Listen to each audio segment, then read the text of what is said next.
ကျွန်တော်တို့အခုချိန်မှာကျွန်တော်ချစ်ရပါတော့ဘဝမင်းပါရဲ့နောက်ဆုံးကျွန်တော်ပြောမယ်သာသနာ့ဘုရားရှင်မှာဒီကိစ္စတော့သူများကျွန်တော်ရက်ွက်ဒီမှာလာရောက်ပြီးတော့ချစ်ပြီးတော့မိသားပြကြတဲ့ဘုရားစီတိုင်းကျွန်တော်တို့ဘုရားရှင်မှာကျွန်တော်တို့ချိန်တိုင်းဘုဖြစ်ပါလေအသက်89နှစ်တိုင်းညကကောင်းခြင်းမင်္ဂလာပေးတဲ့သာသမီနဲ့ဒီပေါ်ရတော့မိသားစုနဲ့ဘုရောမြတ်ကြီးကကောင်းချီးပေးတဲ့တော့ဝါမိပါရဲ့သက်တာမှာဒီနေ့ကျွန်တော်တို့သာသနာ့ဥပ္ပဝေခြင်းစာသင်ပွဲအတွက်ဒီပဲကျွန်တော်စိတ်နှလုံးကိုပြင်ဆင်တဲ့ဒီဘောဥပ္ပဝေခြင်းမှာအောင်ကိုယ်တို့အမှန်လို့ဆိုချင်ပါတယ်လောကဘတော်ကျမ်းစာနှစ်ပိုက်ဖတ်ချင်ပါတယ်ဒီဒနာကျမ်းအခန်းကြီး3ခန်းငယ်1နဲ့ခတ်သိမ်းသောမှုရာတို့သည်မိမိတို့အချင်းရှိမိုးကောင်းကြီးအောက်၌ကြံစည်သမျှပြီးတို့ကိုပြုရသောအချင်းရှိပွားခြင်းနဲ့တည်ခြင်းလည်းရှိစိုက်ပျိုးရသောအချင်းနှင့်စိုက်ပျိုးရသောအရာကိုနှုတ်ရသောအချင်းလည်းရှိနောက်ကျမ်းပိုက်ပေါ်တော့ရှင်ယောဟန်ပြုံးကျမ်းအခန်းကြီး7အခန်းငယ်25ဖြစ်ပါတယ်ယေရှုကလည်းငါဤထမြောက်ခြင်းကြောင့်အသက်ရှင်ခြင်းကြောင့်ဖြစ်၏ငါကိုယုံကြည်သောသူသည်သေလွန်တော်လည်းရှင်လိမ့်မည်ငါကိုယုံကြည်၍အသက်ရှင်သောသူရှိများတို့သည်လည်းသေခြင်းနှင့်အစဉ်မပြတ်ကင်းလွတ်ကြလိမ့်မည်ခဏလောက်ဆုတောင်းကြပါစို့ ရာခတ်သိမ်းကိုပိုင်ကအုပ်စိုးတော်မူသောမိတ္တာတော်ရှင်ပါဗျာဒီနေ့ကျွန်တော်တို့တက်တာမှာချစ်ခင်လေးစားရပြီးတော့ငယ်ရွယ်စဉ်ကပြီးကိုရောဗျာကောင်းချီးမင်္ဂလာပေးခဲ့အသက်ကြီးရင်းဒီကြည်တိုင်အောင်ကိုရောဗျာကောင်းချီးပြီးမှာတော့ပေါင်းရင်းပါအသက်80နဲ့ကိုနှစ်တက်တာကျဲမှာကိုရောဗျာဒီနေ့မေလ15ရက်နေ့ကိုရောဗျာကိုရောရဲ့ရင်ခွင်တော်မှာပြန်တဲ့အနားယူရတဲ့ကြည်တိုင်အောင်ပြင်ဆင်သောအရာများအတွက်နာမတော်ကိုချီးမွမ်းနေဒီကနေ့ကျွန်တော်တို့ဝမ်းနည်းခြင်းဝေနေတော်မိသားစုနဲ့တကွာကျွန်တော်နေ့တိုင်းချိန်မှာလာကြရောက်စီတိုင်းအတွက်ဒီကနေ့ကိုရောဖတ်ပြန်နောက်ဆုံးအတော်သာမဏေဘုရားချင်းစင်အစအလေးဆုံးတိုင်းတန်ရှင်တော်ဝိညာဉ်တော်ပြအောင်ဆုံးတဲ့တန်ကြတော်မူပါမိသားစုအတွက်ဆွေမျိုးများအတွက်နှိမ့်သိမ့်ခြင်းခံစားရတော်မူကြဒီအတွက်ကိုရောဖတ်ပြန်ပြင်တာတယ်ကဲဒီရှိဖြစ်ကြောင်းဒီနာနဲ့မိမိအသက်တာထဲမှာကိုရောဖျားခြင်းကိုသာပြီးနေ့နေ့ချင်းအားဖြင့်ကိုရောဖျားဝိပုခြင်းနဲ့ကိုရောဖျားအဖြစ်ရဲ့နေ့ရက်အချိန်တိုင်းကိုပြန်လဲအောင်ပြီးတည်ရတဲ့ကိုရောဖျားဖခင်ကြီးခြေရာမျိုးနဲ့အတိုင်းကျွန်တော်ဒီလေပဲကိုရောကိုယုံကြည်ခြင်းရနိုင်တည်ကြည်တော့အရာများဖြင့်ဆက်တဲ့ရှင်ဘုရားကိုအားဖြစ်စီပါပေးကြောင်းနဲ့ယနေ့အချိန်တိုင်းနဲ့အသက်တာလက်တော်ထဲမှာစက္ကန့်နဲ့ခါမှာကယ်တင်ပါရှင်ယေရှုခရစ်တော်၏နာမတော်မြည်တဲ့ဆုတောင်းစက္ကန့်နဲ့ပါပါဘုရားရှင်အာမင်ကျွန်တော်ဘုရားမှာကိုတော်စီမံမှုရဲ့နံပါတ်1ရှင်ကိုအားလုံးကိုမှတ်ရတဲ့စီမံတာကိုဖြစ်ပါတယ်အားလုံးဒီရှိတဲ့နေရာမှာပြီးတော့မတည့်ရပြီးတော့ရှင်နံပါတ်1ကိုပေါ်ချင်ပါမယ်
နေပါပဲ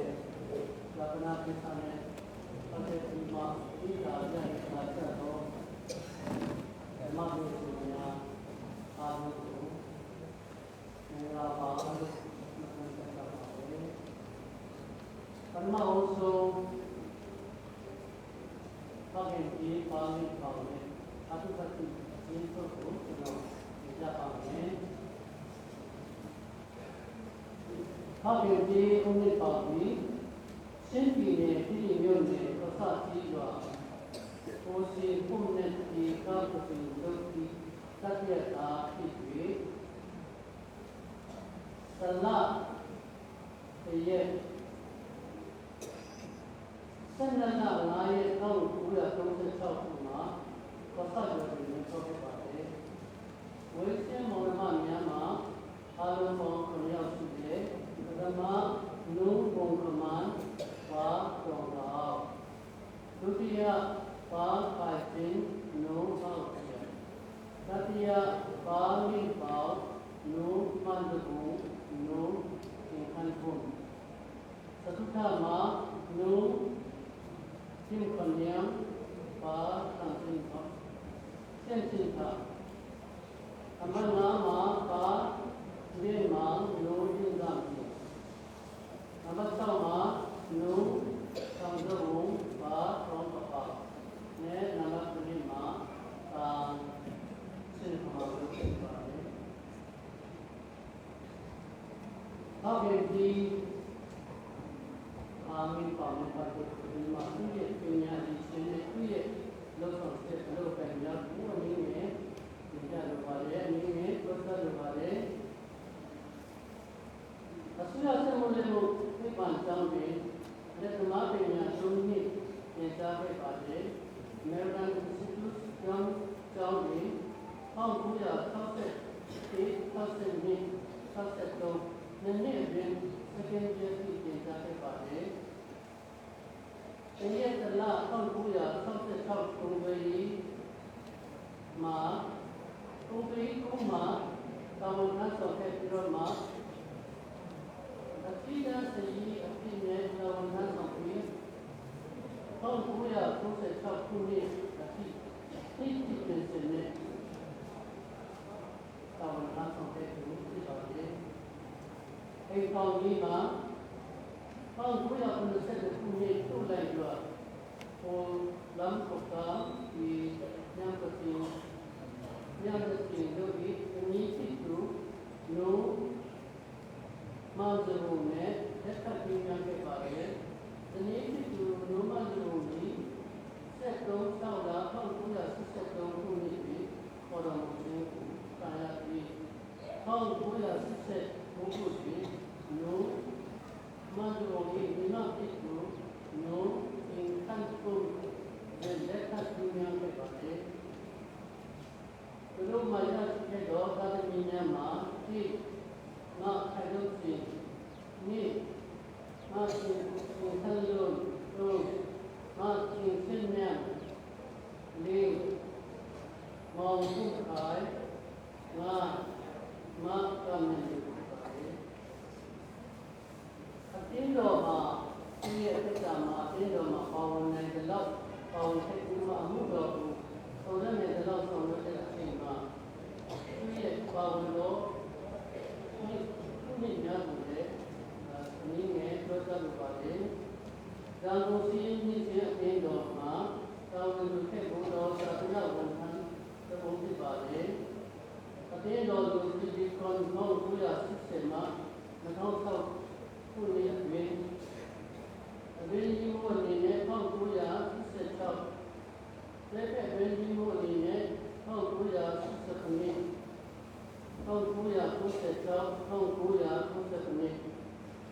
နှစ်ဘာသာရေးအနေနဲ့1988 1990စီးရဲကအနေနဲ့1994စီးရဲစင်မိုးအနေနဲ့1997 1999အစီအစဉ်ကော်မတီဥက္ကဋ္ဌအနေနဲ့1985 Main Justice ဒုဥက္ကဋ္ဌအနေနဲ့2005ခုနှစ် Main Justice ရဲ့ဗီဒီယိုအနေ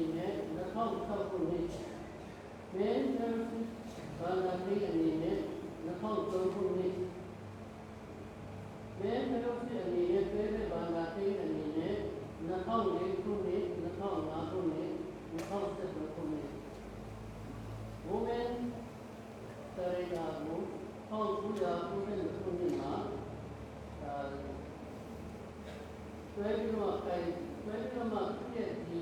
လုပ်ငန်းတွေမှာပါဝင်လာတဲ့အခါမှာဒီဘုမင်းသားတွေကဖြစ်နေသူတွေပါဝင်ဖွင့်ပြခဲ့ပါတယ်။1900ခုမှာ1919ခုရဲ့အထိနောက်ဘာသာကြီးကောင်းကအမြင်နဲ့1900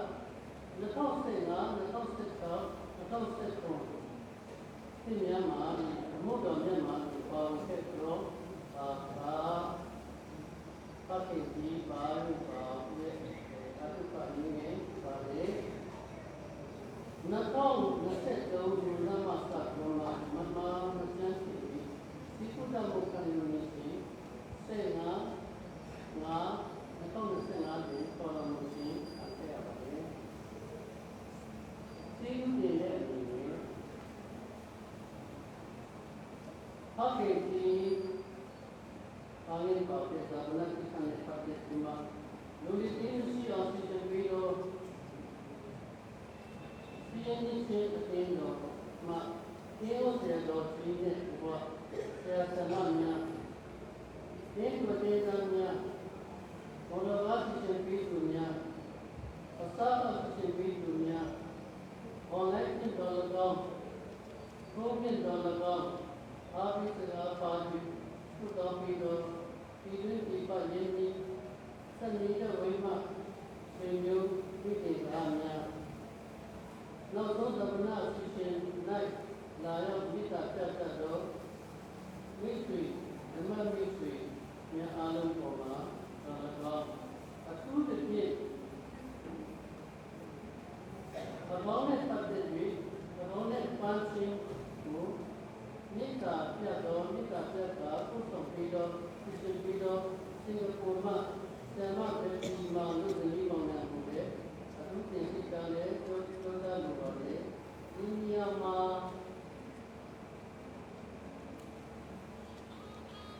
လူရဲ့နိုင်ငံမှာရှိတဲ့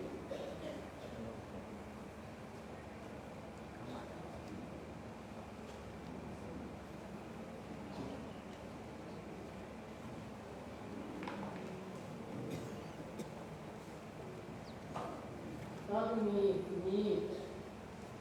ညာနေပြီးပါဝင်တဲ့နေရာမှာဒီနေ့ဒီခုဒီချိန်မှာတော့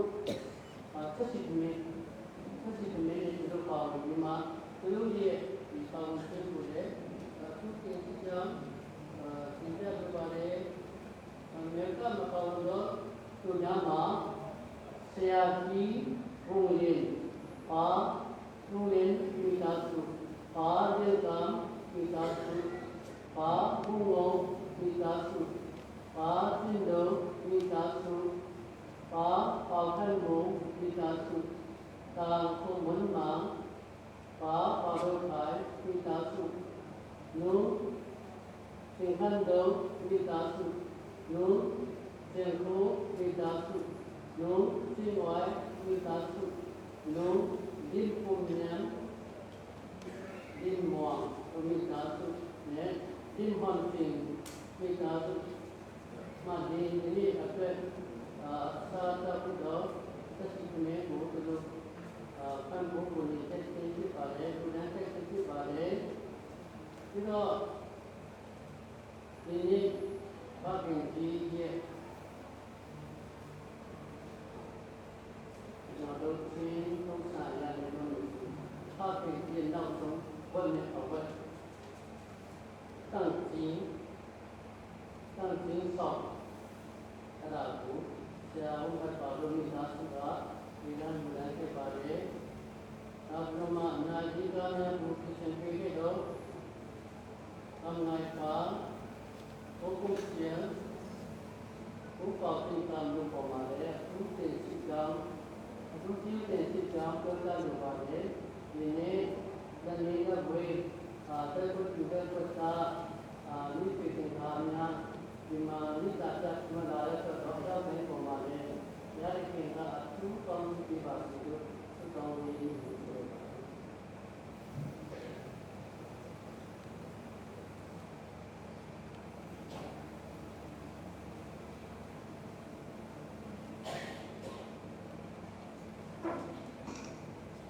အရှင်ခဏကျေးဇူးတင်စကားတွေကအရှင်များအတွက်တောင်းပေးမဲ့ဖြစ်ပါတယ်ဒီနေ့အပြပေးကြတော့မြောက်လာပါကျွန်တော်တို့ပေါင်းပါရှိတဲ့ကျွန်တော်စိတ်ထဲတိုင်းမှာရှိတဲ့လက်ကွက်ကိုလက်ကွက်သားများဒီကိုချစ်တော်မိသားစုအားလုံးလည်းသူကြည့်ပြီးနေကြောင်းမိသားစုတွေရောက်စီတိုင်းလည်းမိသားစုကိုစားခဏပြီးတော့ပြောချင်ပါတယ်အခုချိန်မှာကျွန်တော်ကျေးဇူးမိသားစုများနဲ့ကျွန်တော်တို့ဝန်ကြီးပြည်တော်ကျွန်တော်ပြည်လူနာတို့စတောင်းပြီးတဲ့ဖြစ်ပါတယ်စတောင်းပြီးတဲ့အတွက်ပါစတာဒေါက်တာလင်းကမကိုယေရှုနာမနဲ့ပြောရရတယ်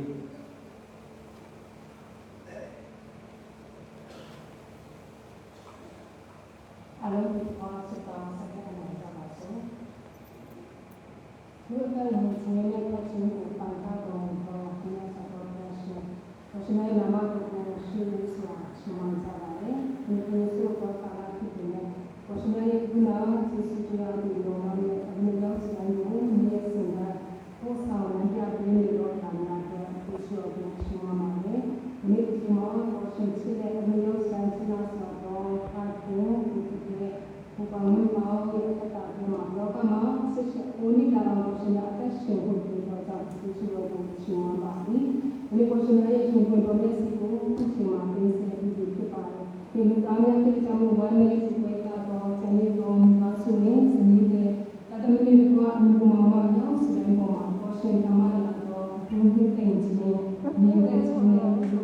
ဝန်ခံရခြင်းအတ္တတိတိပြည့်စုံပြီးပါပြီလို့ရှင်းပါပြီဒီပေါ်မှာအတ္တတိမှာဒီလိုရှင်လောကမှာတက်ရှင်စင်တာမှာဒီလောကလူငယ်ကိုကောင်းချီးပေးတဲ့လို့ပေါ်ရှင်ရဲ့အမှုတော်တဒနာလူငယ်အတင်းတော်လူငယ်မှာဝိတာစိတ်ပြမိကြရတဲ့နာမှာပြန်ဖို့ချစ်တော်စိတ်ဒီအတင်းတော်ချစ်တော်စိတ်တွေပါဝင်စက်ရတော့ဖခင်ကြီးယုံကြည်ခြင်းအားကြီးကိုဖခင်ကြီးမိသားစုကိုဝင်ရရာအဖြစ်ဥဆောင်တော်ဖခင်ကြီးအဖြစ်ပုံသက်တည်ပြခဲ့တော်ရာများတဲ့ကျေးဇူးတော်ကိုရှင်မကြပါစေဒီလောကရဲ့ဖခင်မရှိတော့ဘဲနဲ့ဒီကောင်းတဲ့အခါဒီမိသားစုပေါ်မှာကိုရှင်သားတွေကောင်းယူရဲ့ဖခင်ရဲ့ယုံကြည်ခဲ့တော်ရာဖခင်ရဲ့ကိုယ်ကိုယ်ခဲ့တော်ရာကိုဒီသားသမီးများကျင်းခဲ့တော်သူမများစနေတဲ့ဘဝအမျိုးကိုရှင်သားဒီမှာအရောက်ဆက်ပေါ်မှာလည်းကိုရှင်သားရဲ့ဆက်လက်ပြီးပို့ဆောင်ဖို့မှာပြုလုပ်ချင်ပါပြီဒီကိုရှင်သားဖခင်ကြီးတွေလောကမှာအသက်ရှင်နေမှာကျွန်တော်တို့ကဒီကိုရှင်သားကိုမြည်ရဲ့ပါရှင်ဖြစ်ယုံကြည်လက်ခံစိတ်ချရတဲ့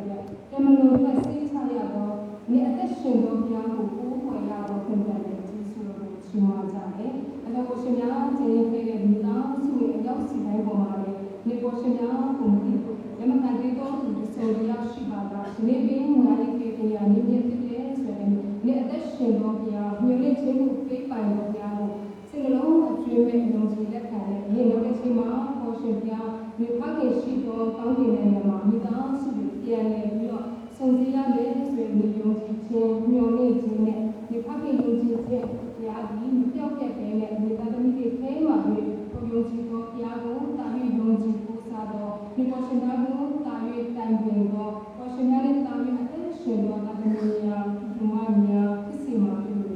ရှင်မကြပါလေဒီဝါနေကြီးကွယ်လေးရောက်စီတိုင်းလေးရှင်ဒီရုပ်မှာရှိတော်စင်မသားချင်းများဒီရောက်ပြီးမှရှိတော်ဒီရောက်ဆိုင်တဲ့တာပေါ်မှာလည်းကိုရှင်သားရဲ့နေ့သိင်းခြင်းတဲ့တာဒီစင်ပြီးမှပြုရှင်မလေအဲဒီရောက်ဆိုင်ကိုရှင်သားဒီနေ့ကြည့်ရှုတော်မူသောဘုရားရှင်ဖြစ်ပါတယ်ဒါလည်းတော့အချိန်ခါမှာလည်းဒီရောက်ဆိုင်အသက်တာဒီမှာကိုရှင်ပေးသောအသက်နဲ့အသက်ရှင်ရတော့ကာလမှာဒီကိုရှင်သားဘုံတော်အတွက်ကိုရှင်သားရဲ့နိုင်ငံတော်အတွက်တာသနာတော်အတွက်အဆောင်တရားတွေတာပြီးလောက်ဆောင်ရတော့တမီရောက်ဆိုင်ဖြစ်စီမှာပြုရှင်မလေဒီမှာဒီလောကရဲ့နောက်ဆုံးပြမယ့်ဆံလို့ကိုယ်ပဲချင်းမာလို့ကိုရှင်သားဒီအစနဲ့စမှုတော်ပါရှိမှပြုတယ်ချင်းပါပြီဒီကြားလာရမယ့်ဘုရားတော်ချက်ချင်းပါလေဒီတုန်တင်ပေးမဲ့ဤတင်ပေးမဲ့ဒီစပါးရဲ့အတ္တတာပေါ်မှာဖြစ်စေကြားလာကြမယ့်ကျွန်တော်တို့အလုံးဆိုင်ရဲ့အတ္တတာဒီပေါ်မှာဘုရားတော်အားဖြင့်ဤတင်ခြင်းနဲ့ကိုရှင်ရဲ့အလိုတော်ကိုပိုင်းခြားနားလည်ပြီးကိုရှင်ရဲ့နေ့စဉ်အတ္တတာတွေမှာအသက်ရှင်တော်ယုံကြည်သူသားတွေအရောက်စီတိုင်းဖြစ်စေပါမိကြလို့ပြောနေတယ်မိတော်ဆောင်ပြီးတော့ရတဲ့ကျေးဇူးတော်တွေကိုဆက်ရှိနေတဲ့တော့အတ္တတာဒီလိုဆောင်မဲ့ခန္ဓာအပြီးဒီပေါ်မှာလည်းတက်ရှင်တော်မျိုးသားရဲ့အထူးပါရှိခြင်းနဲ့ရခြင်းနဲ့အတိတ်ကအပြီးဒီကိုခံစားစီပါမိတာ နေ့ကနေ့မှာလာကြောင်းနဲ့အရာအသိရှင်တော်ဘာလို့တော့ခင်ဗျာဒီဘောင်းနာမှာပါနေတဲ့စောင့်စကအနန္တပါလို့ပြောရှင်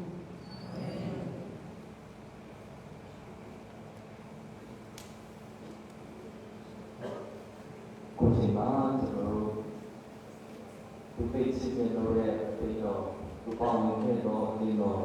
ရန်ကုန်စီးပြီးချင်းပြီးတော့မှာတန်ဆုံချင်းအပြင်ဒီနေ့စတဲ့ဒီကိုဝယ်မှာဖြစ်ပါလေတန်ဆုံချင်းချင်းမှာပုံတွေဒီတော့မှာကျွန်တော်တို့ဒီညာအားကိုရှိလာတယ်ပေါ့လေ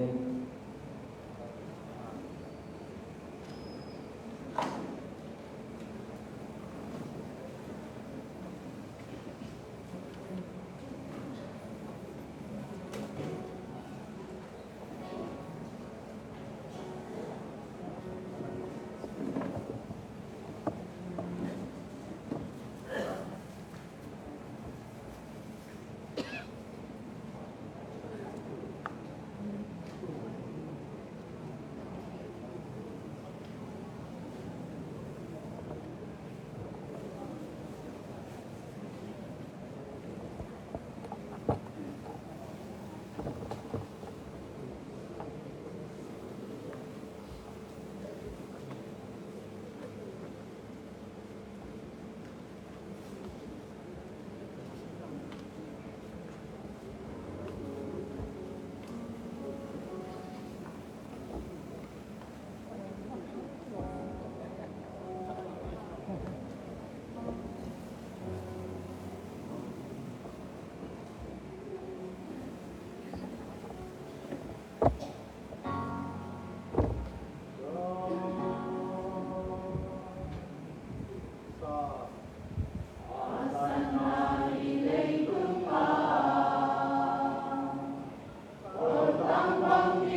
ကျွန်တော်တို့သမဂချစ်တဲ့ပါတီကြီးကိုဝင်ပါအကြအားဖြင့်ဒီကကိုတဲ့ပါတီခေါ်တော်မူခြင်းပါရတဲ့တော့သူသာသနာ့ဆန္ဒမှာကျွန်တော်တို့လုံးရင်းနဲ့မိကဘတော်ဒီချေတာနဲ့မိကဘတော်များကိုကျွန်တော်ဖတ်တာနဲ့ပထမအနေနဲ့ကျွန်တော်ရှိတဲ့ချင်းကိုဖတ်မှာလေပထမလူလည်းကျွန်တော်ဖတ်တာနဲ့အမှန်တရားကဘာသာသာတိစက်ရလိုက်ချင်းထုံမွန်းနေတဲ့ကောင်းစဉ်ကြီး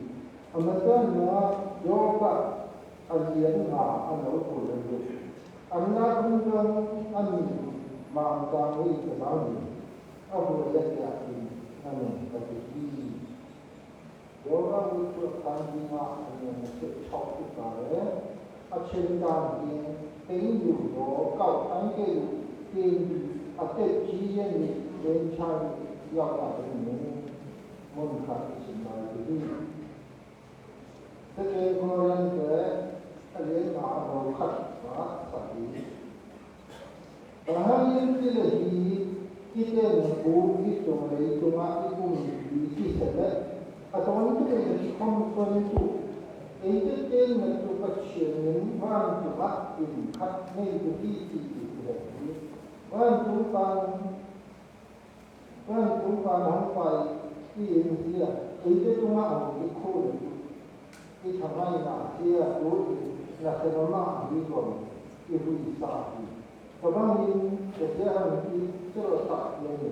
ite ti a pun ti ne no ki o mo ba kiဒီလိုတုံးဖို့ကဒီကဲလာတယ်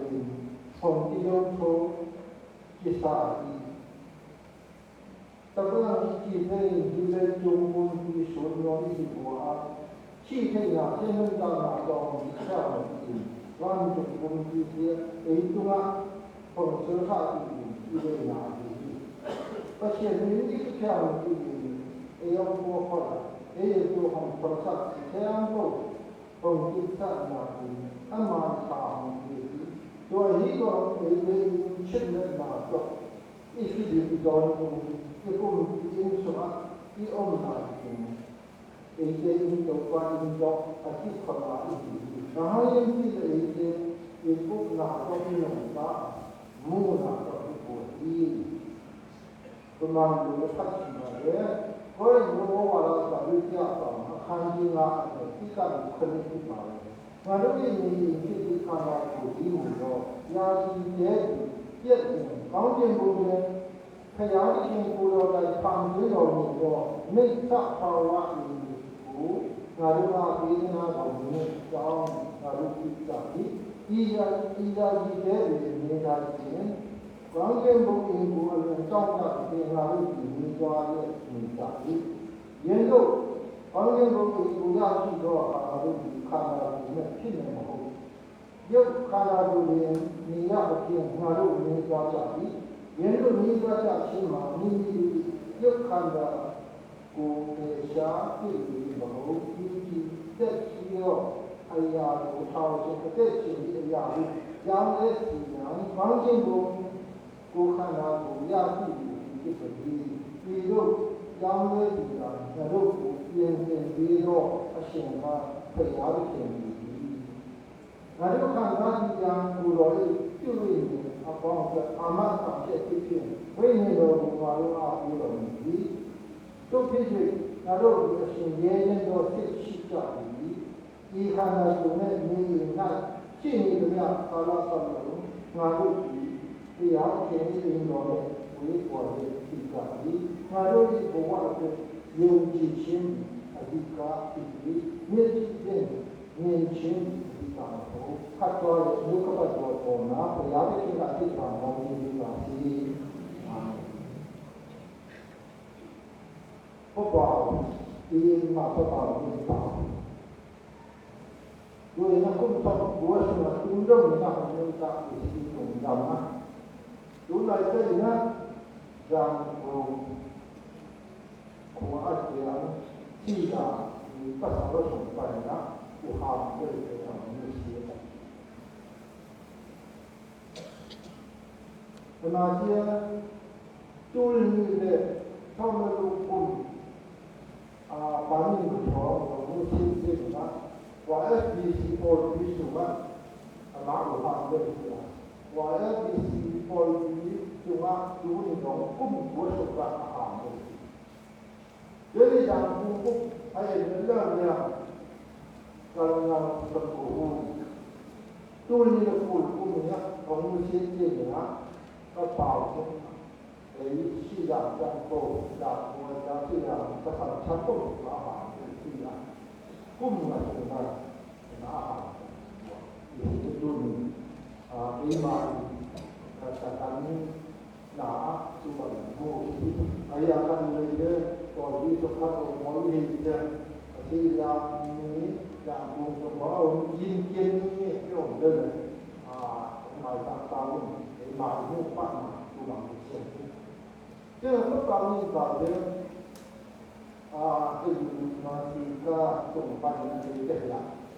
就是看要国到那个看就不拿拉路那些出用了，包括还是这样的，就是马中，不当看，就是说马不包，不当多了，就是马西个啦，就是跟国上的看就不用了。然后就是两包鱼啊，一亩啊，这两包鱼啊，两亩包啊，鱼啊，滚，你看嘛，马上一个马上就那个然后这个它是不当当，不当当是一类，就是弄一类人，按马按摩按中国的这个马，不发展，怎么不？看不少，看有的拿上嘛，这是吧？有马要哪有马？我看我给我你那我就不去，因为我当时就想，我好紧张啊，然后你那边东西还买，他这个一张有打，就打不进的，打不进。那个当时呢，你养猪我给你那我那个养哪那个地方有农民那边，哎呀，我搞这个那我这干的一个打我用。他老人家说那以后人差不多他后边的地方保护的地方一个大，这个啦比较大多就是那温度多嘛，不保这个红的嘛，地是的这什么地？而且这个嘛是范围的严重一把一拿出去那个不是讲不保持严重我们班里中一代手机买上上马过月日上安贵了，怎么这个有你有前提？当然，他讲都是也第一呢，这么做一些看潮你们的这里，我让第一从他这做，是做办的。当然，这边有的看我问题。那么这是做办的，大出门的很大的一个，如果你要到一个在哪里你就从哪地方来去呢？是做办的，你那大一个就是哪当官了，这什么一个。做有那我们当然一国而且这个正定而且这个拿楼上的人家那马那是的一定干的为国家国主那种的话那么干的去放有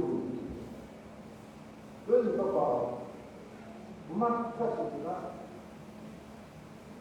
也有种挺难的这个呢nhà khốn như là chuyện này anh ta luôn luôn cũng phải nó khổ khăn không nó cái sao không là mình nhiều như nghĩ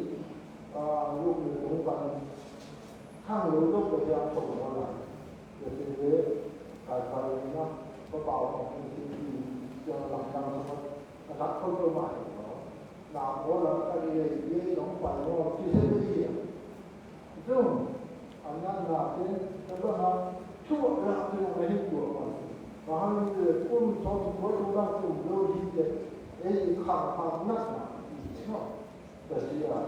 อันนี้เลยองค์นี้การองค์นั้นตัวมาเนาะตัวเดียวตอนนั้นที่เราจะไปได้กันนะตัวบ้านเราจะทำอย่างนะทำภาษาอีที่เกี่ยวกับนู่นก็เรื่องการถ้าเราก็ให้มาที่จะอันมาจะทำอะไรนะถ้าตัวยังไงที่เรื่องอะไรก็ให้ดูหน่อยว่านะถ้าตัวเป็นดีที่จะช่วยสาธุที่ที่เด็กผู้เด็กผู้ที่เสด็จว่าตัวมาพุทธตัวเราก็เชื่อว่าผมที่เดี๋ยวว่านะอาคุณที่นะตาโมเกะตาที่เราเช็ดกันตาผู้เอ๋ยอย่างนั้นก็คือที่ว่ามาเข้าว่าผู้เอ๋ยเอาเอ๋ยอย่างนั้นก็นู่นตัดตัวเราจะเป็นเก๋ดูดูสิแต่เดี๋ยวที่เราจุ่มที่ทำอะไรอันนี้อันนี้ตัวองค์เราดีเลยนะที่วิชาพัฒนาตัวนี่เลยที่เกิดมาเป็นที่เลยยิ่งตัวตัวมาพัฒนาตัวมาที่หาที่นุ่นกันอาโบจะพบที่แค่ทำปัจจุบันปัจจุบันที่แค่เป็นความที่สูงโดยนะของวัฒนธรรมที่เรื่องนะก็บ่าวตัวนี้เลยรุ่นเช่นเมาโบมาปัจจุบันก็ตรงนี้นาที่เราปัจจุบันนู่นนาเยอะแค่นาที่ตรงที่กันนาเนี่ยเราเช่นแค่ตัวกันนาที่เยอะที่มุ่งเช่นที่แต่ที่ตรงนี้ตรงนี้ที่เช่นนั้นที่เขาบางอย่างที่เลยรุ่นนี้ปัจจุบันนั่นเองที่นะของโบสถ์ทุกที่มุ่งเป็นทุกที่ตรงตัวนั้นเป็นเรื่องนะมีขั้นมีเรื่องนะก็ถึงตรงที่เรื่องที่เสียก็ผ่านไปเลยทุกวันแต่ที่จะมุ่งหน้าที่ผมมีตัวมุ่งหน้าให้วันละชิดก็ลงจากจะอุ้มหน้าที่ผมที่มุ่งหน้าให้มันคือมีปัจจุบันที่ตรงที่พอละที่อุ้มหน้าให้นะปัจจุบันที่ตรงตลาดมันเยอะแต่ที่มันไม่รู้เอ๊ะที่จะต้องจะตัดมันเสียก็เบาเงินต่างๆโอ้นะไอ้น้องปาตุนเป็นเสียต่อไปดูตรงเชื่อสักษาลำเสียตัวนี้เสียถ้าตรงทำเป็นสักต่อได้ก็เอาตรงที่เป็นเรื่องคือเราดูที่เราตัวข้าศึกที่โดนด่าพยายามจะเปลี่ยนตัวยูนิเช่ถ้าเป็นจริงเราที่สุดท้ายมียามาที่การมียามาหรือพยายามที่จะมียามาตัวข้าศึกนั้นยูนิเช่ถ้าเป็นตัวเราต้องทำถ้าเป็นจริงเราที่ตายเฮ้ยเราคือตัวไม่มีอะไรที่พยายามที่เป็นที่ทำแต่เป็นวิสุทธิ์อาชีพเดียวมันเลยเป็นที่ยากเนี่ยที่ผู้เรียนเรียนจำเรียนหาดูเรียนหาแล้วก็ที่มาพยายามที่จะสร้างมีที่ต่างนี่ก็เรื่องตัวว่าจะยึดยาจากข้างที่มาเนี่ยที่การคนผู้รับผัดวันหรือก็ประสบเป็นมาอย่างนี้จนลูกคันดาบูหาได้เด็กที่ที่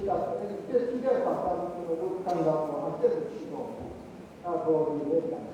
ลูกกระดับลูกกระดับนั่นนี่เนี่ยเอ้ยเช่นหาคนดูพยายามที่ที่เช่นเขาอยู่ในเรื่องอาชีพสาวลูกที่มาพบเจอความเย็นเองมาที่สามีคิดมาเราก็จะมาดูหาเรื่องจริงๆเราจะดูเช็คเช็คอุเช็คนาเช็คอีเช็คใช่เวลาเนี่ยเช็คเป็นนักจงเนี่ยเอ้ยเรารู้ชาวเราจงมาพยายามที่จะเอ้ยมีอะไรที่เป็นเรื่องเดียวที่เรารู้บอกว่ายังก็ได้ทำพยายามที่จะทำอุเช็คนาเช็คอีเช็คไม่ใช่เรื่องนี้นะเราพูดอย่างนี้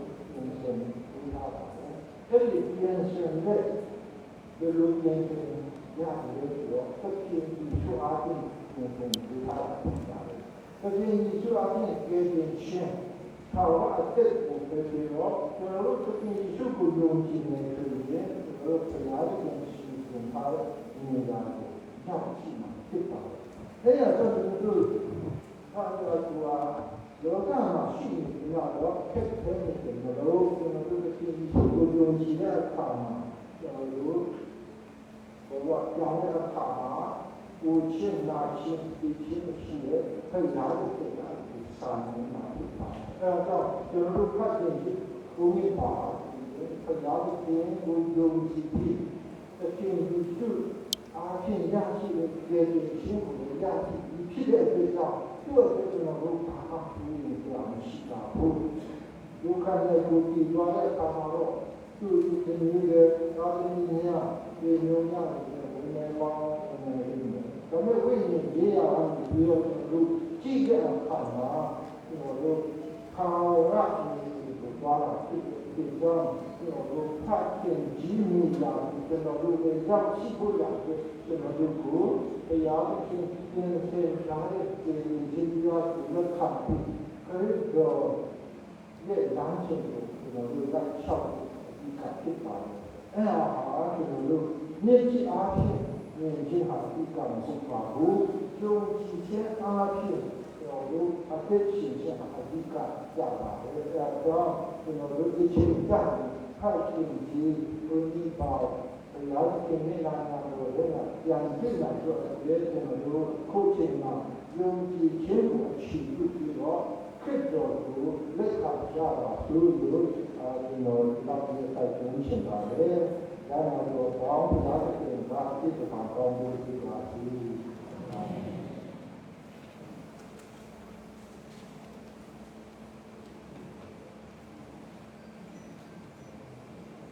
เราย้อนสิ่งใดเพื่อให้เป็น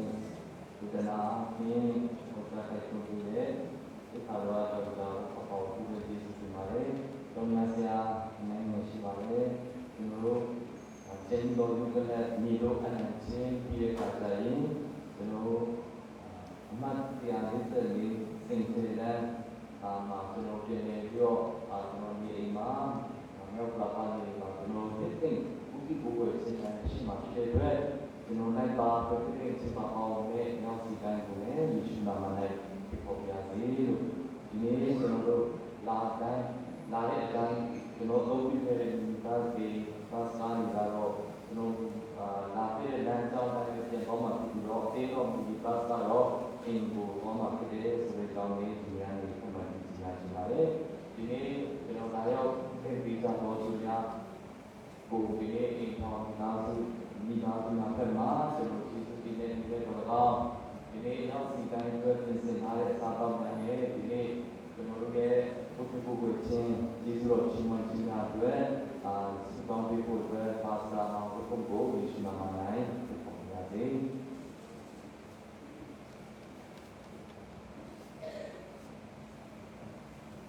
Sobra salobra lo chimo Quando nasce con forte sono fantastico però ma fa così qui to arte quindi come ho sentito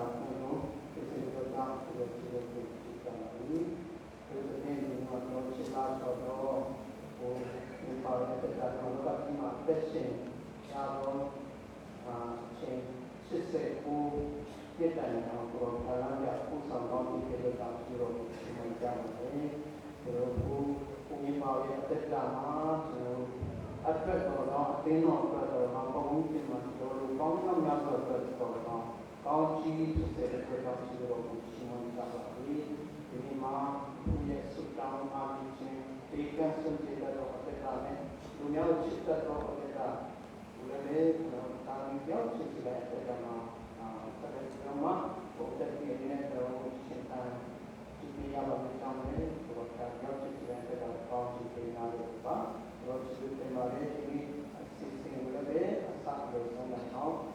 ကောင်းချီးပေးပြီးတော့ဆုံးရတော့ဖြစ်တဲ့အတွက်ကြောင့်ဒီလိုတင်ပါပါပြီဆက်လက်ပြီးတော့မှကျွန်တော်တို့အစားတော့တဲ့ကိစ္စကိုလည်းဆက်လုပ်ပြီးတော့အောင်စားတော့ကြမယ်ဒါမျိုးပြောချင်တဲ့အတွက်ကြောင့်ပေါ်အားဖြစ်တဲ့ဘောနဲ့တာရင်းလေးကတော့တက်တာဖြစ်တယ်ပါဒီကံသူနာကြတော့ကြောက်ဖြစ်တဲ့အတွက်ကြောင့်လည်းရှိဖို့တူတဲ့ရတော့ဒီစင်ပေးတော့တောင်း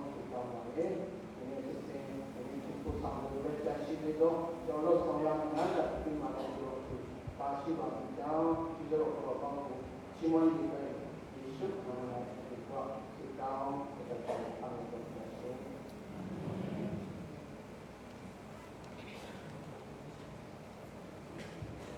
ကျွန်တော်တို့အားလုံးလည်းဒီတော့စိတ်တမ်းကိုဒီကလူတွေရဲ့ခါကြတော့ဒီနေ့ဒီကနေ့ရှိတယ်ဒီကတော့ရတော့တော့ပေါ့ပေါ့ဒီပြည်အားဖြင့်ဒီလိုကိုကိုကိုဒီကိုမှဖြစ်တာမှာပါဒီလိုရှိကျွန်တော်ရေလို့အနန္တချင်းစီစဉ်ကိုဆက်လက်ပေါ်ပါမယ်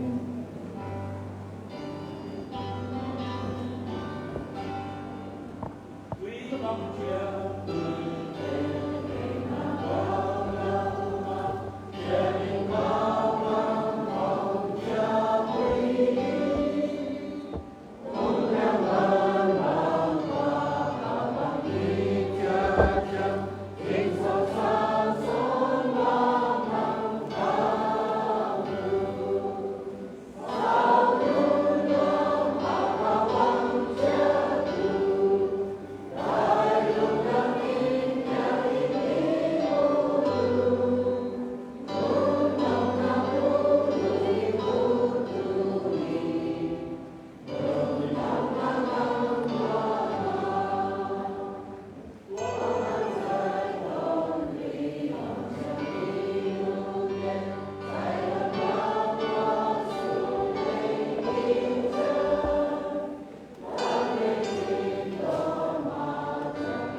No. Oh, bye.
ကောင်းမယ်ဟောညံ့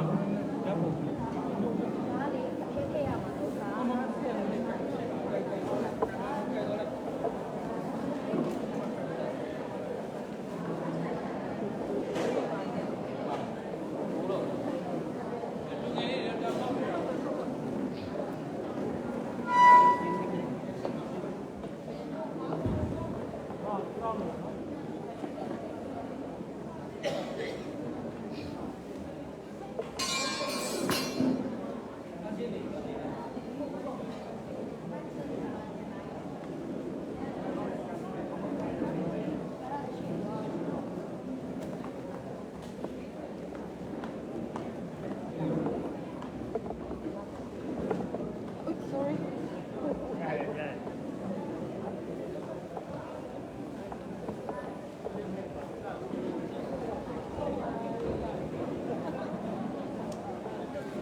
mua rồi lá nị pù lá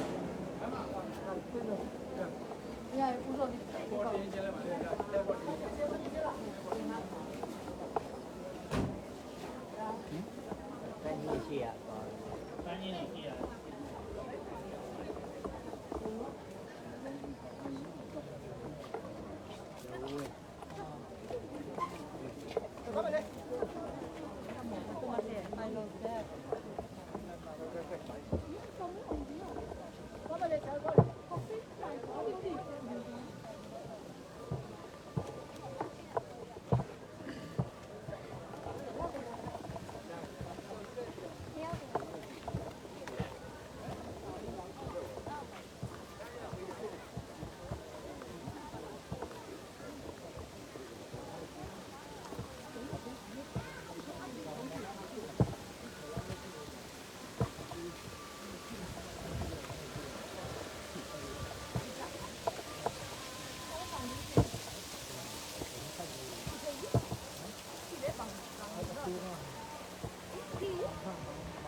ကျွ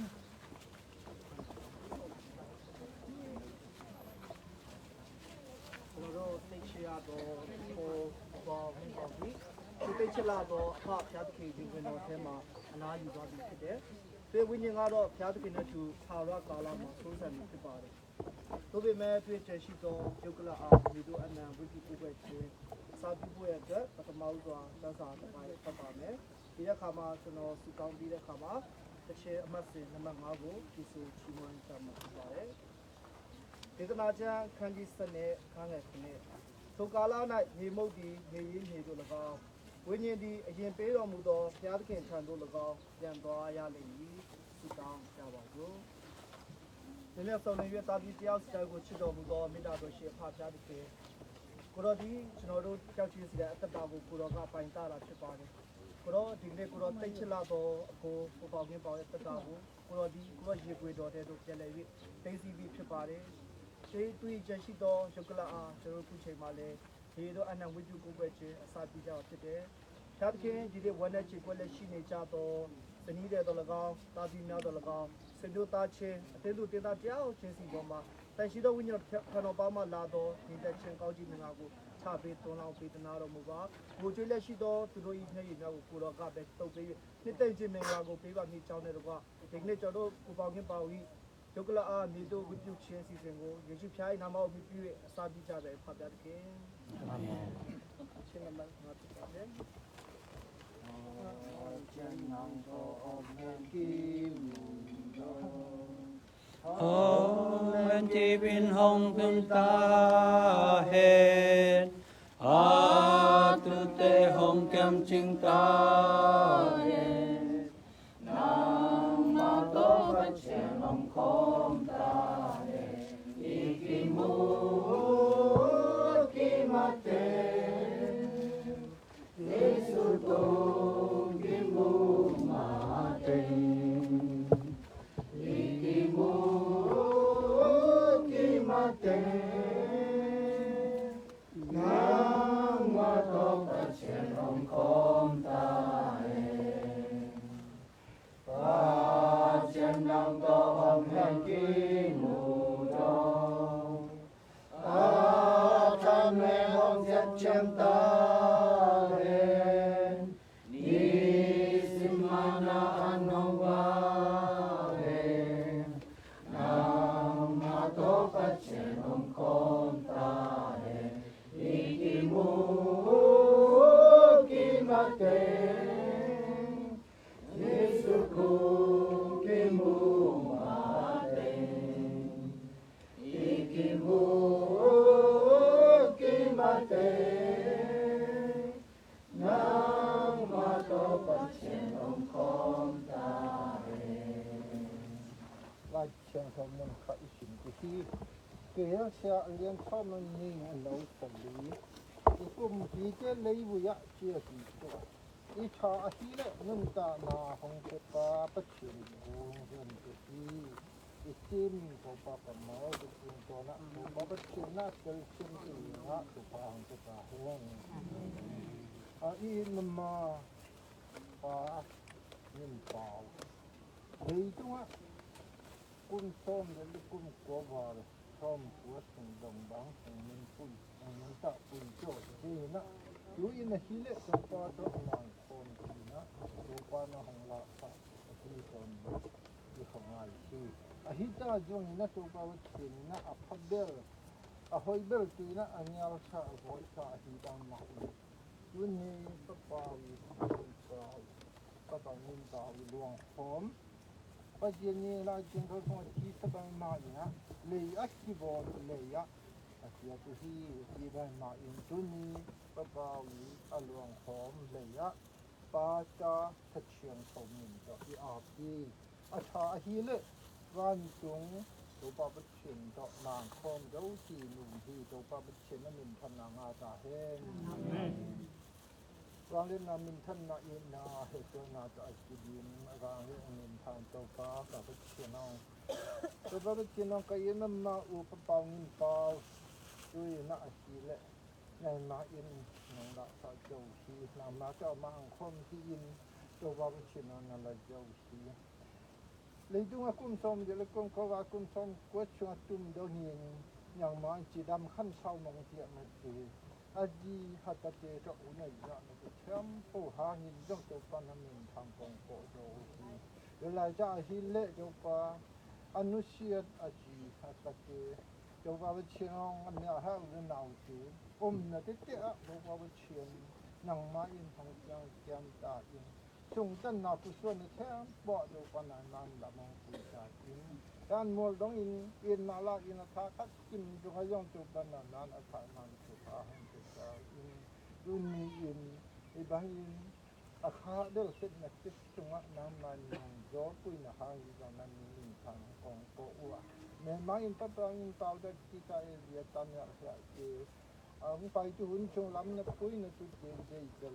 chú con ấy tiếng có mà đón nhìn cho ngon đâu qua gì chú mình cho hết số con nghe nó thì đâu qua bất chuyện nó lê mai ngô đoan đang kinh nghiệm nam mô phật ôm tu